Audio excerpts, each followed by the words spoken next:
Hi all, welcome back to my channel. ನಾನಿವತ್ತು ತುಂಬಾ delicious ಆಗಿರೋ ಚಿತ್ರಾನ್ನ ರೆಸಿಪಿನ ನಿಮ್ಮ ಜೊತೆ ಶೇರ್ ಮಾಡ್ಕೋತಾ ಇದ್ದೀನಿ. ಮೊದಲು ಒಂದು ಬಾಣಲಿ ಇಟ್ಕೊಂಡು ಬಾಣಲಿಗೆ ಎಣ್ಣೆ ಹಾಕ್ಕೊಂಡು ಎಣ್ಣೆ ಕಾದ ಮೇಲ್ಗಡೆ ಕಡಲೆಬೇಳೆ ಮತ್ತು ಶೇಂಗಾ ಬೀಜ, ಸಾಸಿವೆ ಹಾಕ್ಕೊಂಡು ಚೆನ್ನಾಗಿ ಫ್ರೈ ಮಾಡ್ಕೋಬೇಕು. ನಾನಿವತ್ತು ಕೋಕೋನಟ್ ಆಯಿಲ್ ಅಂದರೆ ಗಾಣದಿನ್ನೆ ಯೂಸ್ ಮಾಡಿರೋದ್ರಿಂದ ನೊರೆ ಬರ್ತಾ ಇದೆ.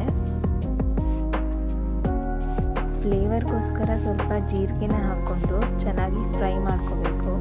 ಶೇಂಗಾ ಬೀಜ, ಕಡಲೆಬೇಳೆ ಎರಡು ಚೆನ್ನಾಗಿ ಕ್ರಿಸ್ಪ್ ಆಗಬೇಕು.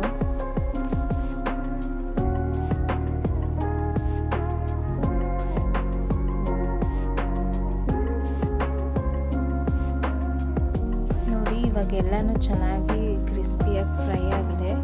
ಈಗ ನಾವು ಇದಕ್ಕೆ ಹಸಿಮೆಣಸಿನ್ಕಾಯಿ, ಜಜ್ಜಿಟ್ಕೊಂಡಿರೋ ಬೆಳ್ಳುಳ್ಳಿ ಮತ್ತು ಸ್ವಲ್ಪ ಕರಿಬೇವಿನ ಸೊಪ್ಪು ಹಾಕ್ಕೊಂಡು ಚೆನ್ನಾಗಿ ಫ್ರೈ ಮಾಡ್ಕೋಬೇಕು. ನಾನು ಮುಂಚೆನೇ 2 ಕಪ್ ರೈಸ್ ಮಾಡಿ ಇಟ್ಕೊಂಡಿದ್ದೀನಿ. ಈಗ ಗೊಜ್ಜು ಪ್ರಿಪೇರ್ ಮಾಡ್ತಾ ಇರೋದು. ನೋಡಿ, ಇವಾಗ ಮೆಣಸಿನ್ಕಾಯಿ ಎಲ್ಲ ಚೆನ್ನಾಗಿ ಕುಕ್ ಆಗಿದೆ. ಈಗ ನಾವು ಇದಕ್ಕೆ ತಿನ್ನಾಗಿ ಸ್ಲೈಸ್ ಮಾಡ್ಕೊಂಡಿರೋ ಆನಿಯನ್ನ ಆ್ಯಡ್ ಮಾಡ್ಕೋಬೇಕು.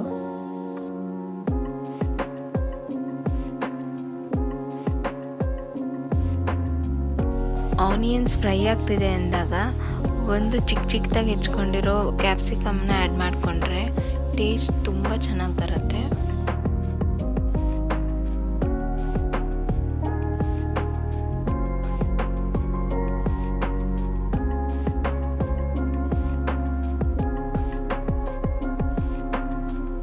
ನೋಡಿ, ಇವಾಗ ಕ್ಯಾಪ್ಸಿಕಮ್ ಮತ್ತು ಆನಿಯನ್ ಎಲ್ಲ ಚೆನ್ನಾಗಿ ಪರ್ಫೆಕ್ಟಾಗಿ ಕುಕ್ ಆಗಿದೆ.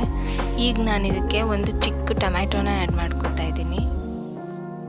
ಎಲ್ಲನೂ ಚೆನ್ನಾಗಿ ಕುಕ್ ಆಗ್ತಾ ಇರುವಾಗ ಟೇಸ್ಟಿಗೆ ಎಷ್ಟು ಬೇಕೋ ಅಷ್ಟು ಸಾಲ್ಟ್ ಮತ್ತು ಅರಿಶಿನ ಹಾಕ್ಕೊಂಡು ಲಿಡ್ ಕ್ಲೋಸ್ ಮಾಡಿಕೊಂಡು ಒಂದು 2 to 3 ಮಿನಿಟ್ಸ್ ಚೆನ್ನಾಗಿ ಕುಕ್ ಮಾಡ್ಕೋಬೇಕು.